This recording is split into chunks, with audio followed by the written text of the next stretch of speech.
Okay, let's dismantle everything you thought you knew about the quintessential American party band. When you hear the name Van Halen, your mind probably jumps straight to neon spandex, big hair, and wild, sun-kissed California parties, right? But beneath that carefully constructed, carefree exterior lies a depth of musical genius and deliberate innovation that literally rewired the DNA of modern music.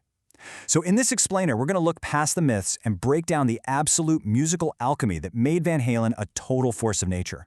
So I want you to really think about the heavy hitters of rock history for a second, because the answer to this question might totally challenge your fundamental assumptions about music. When we talk about influence, and I mean real, tangible impact that shifts how millions of people play and consume music, who comes to mind right after the architects of pop rock? Is it the Rolling Stones? Maybe Led Zeppelin? Well, music critic Michael Hann makes a remarkably bold claim over in The Quietest. He argues that Van Halen actually shaped the sound of modern music more than those other legendary acts. He flat out asserts that Van Halen is the second most influential rock band of all time, right behind the Beatles. And why is that? Because being the most influential doesn't just mean inspiring a couple of indie bands, it means fundamentally altering the sound of the music that the greatest number of people listen to. And as we'll see, Van Halen did exactly that. All right, so to really grasp their genius, we have to start with Section 1, the myth versus the music, and deconstruct that whole party band stereotype. To do that, we have to look past the legendary brown M&M clause. You know the one. But it wasn't petty narcissism. It was actually a highly intelligent safety mechanism masking as rock star excess. The famous story goes that Van Halen would refuse to play if there was a single brown M&M in their backstage bowl. But David Lee Roth later revealed the truth. Their live show production was massive and incredibly heavy. If a promoter couldn't be bothered to read the contract closely enough to remove the brown M&Ms, the band knew instantly that they hadn't read the technical requirements either. And that meant there could be a life-threatening error in the stage rigging. It was a brilliant, highly calculated test.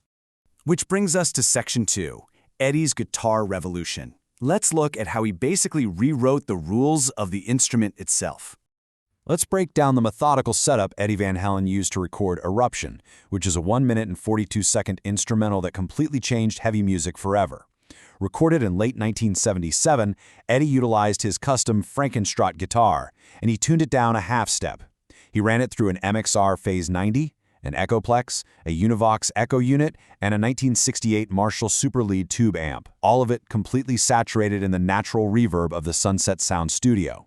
It sounded like the absolute end of the world, but with this pristine clarity and attack.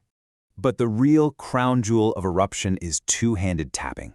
Now, while one-handed tapping with hammer-ons and pull-offs was already a thing, Eddie brought this two-handed method to the mainstream popular rock audience.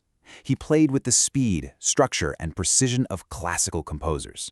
In fact, Eruption actually features an E-flat major quotation of a classical etude by Rodolphe Kreutzer. I mean, Eddie totally threw away the rule book, and suddenly, two-handed tapping became the mandatory soloing option for almost every single guitarist throughout the 1980s. It's absolutely fascinating that their producer, Ted Templeman, who was a jazz musician himself, didn't compare Eddie to other rock guitarists. Instead, he compared him to the greatest, most technically proficient jazz legends in history. Templeman notes that the essence of genius playing is speed, accuracy, and the musical ability to hit the exact right notes. A lot of guitarists could play fast, sure, but Eddie played incredibly melodic, brilliant structures at breakneck speeds. He wasn't just some flashy soloist, he was writing unforgettable foundational riffs that drove the entire song. Okay, moving on to Section 3, Alex's syncopated swing. We've got to talk about the complex rhythmic engine of the band. Because Alex wasn't just sitting back keeping time, he was infusing jazz shuffles, funk, and world rhythms to anchor Eddie's abstract guitar parts. The unspoken, almost magical chemistry between these two siblings formed the unstoppable engine of the whole operation. Just look at this breakdown. On Hot for Teacher, you have this thunderous jazz and big band influence driving an incredible double bass shuffle with rapid heteroids. On Finish What You Started, Alex plays this abstract offbeat pocket groove that blends world rhythms against a country-picking guitar style. And on House of Pain, he just effortlessly shifts into a funky, syncopated cowbell breakdown.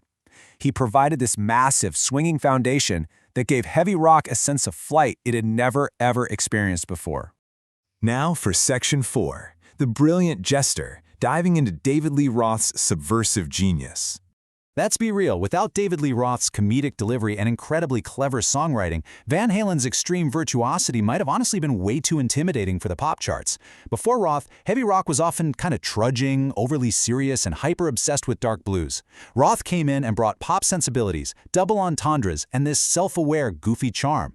Producer Ted Templeman even noted that it was this unique combination of a heavy metal-sounding band with a genuine sense of humor that made their songs so uniquely captivating. Roth's delivery was brilliant because it completely bridged the gap between musical mastery and mass appeal. And the way they captured this iconic sound, it wasn't through endless studio trickery or heavy overdubbing. They honed their craft by playing together relentlessly in the basement of David Lee Roth's home in Pasadena. So when they finally got to the studio, Templeman set it up so Roth was in an isolation booth, but he still maintained direct visual contact with Eddie and Alex. They essentially played live together in the studio. They were nailing final takes almost instantly because they knew their material inside and out from their days grinding it out in clubs like the Starwood. Get this, 14 days. Less than 2 weeks. That is literally all the time it took them to record a paradigm-shifting masterpiece. That self-titled debut album would permanently alter the landscape of rock music. A band walking into a studio and executing a flawless record, basically live, in a matter of days, that is practically unheard of in modern music production. And that leads us perfectly into Section 5, the hair metal blueprint, and their crazy legacy of imitators. They completely proved that you could have world-class technical musicianship and still write pop songs you could blast and sing along to on the radio. They stripped away the plodding blues influence of earlier heavy rock and injected it with precision, attack, and insanely catchy melodies. Van Halen was the ultimate game changer, demonstrating that hard rock didn't have to be exclusionary. It could totally dominate the pop charts. To put that into perspective, exactly a decade after their debut, almost every major rock act dominating the charts was a direct descendant of the blueprint Van Halen drew up. Just look at the snapshot of the Billboard Top 100 from July 1988. You have Van Halen themselves at number 1, surrounded by bands like Def Leppard, Poison, Guns N' Roses, and White Lion. And sure, while these bands all had their own distinct flavors, they were all operating in a pop metal universe that simply would not have existed without Van Halen laying down that foundation first.